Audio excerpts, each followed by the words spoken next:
سبحان اللہ اور رکانہ پہلوان تھا جناب سرکار دے سامنے ٹر گئے اس آگیا حضور نے فرمایا کلمہ پڑھ لے اور دیکھو نا بڑے عجیب و غریب سوچا نے نا انہیں کیا نہیں جی ہمیں دکھاؤ آپ نے فرمایا کیا سبحان اللہ اور جو کوئی جس کا عاشق ہوئے گل اسے نہیں کرتا سبحان اللہ تو وہ پہلوان سی وہ کی سی پہلوان اس نے کہا میں تمہیں نبی مان لوں گا میرے نال کشتی کرو اللہ اکبر حالان حضور دنیا میں کشتی کرنے نہیں آئے پر سائیاں آ گیا جی میرے رب نو تو مننے تو سائے بھی کریں گے کوئی گھر سمجھ آئی ہے تو بیلیا جو 3 دن تک کھانا نہ کھائے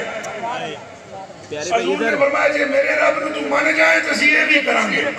پرت کے مارے سرکار میں انہیں کہا اصل وچ تو بڑا خوبے بدلہ بانا بھی سیار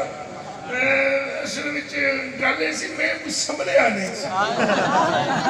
حضور فرمایا ہون سمجھ جا ہون سمجھ جا تو دوجی باری پھر چاہ کے پرت کے مارے سائیں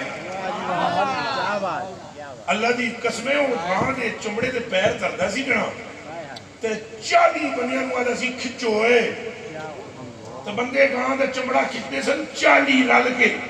تو چمڑا تھلو پیر دے کٹ نہیں سکتے سن چمڑا پھٹ جاندہ سی تو 40 بندے جیدے پیر تو چمڑا نہیں نہ کٹ سکتے سن نقشبندی بھائی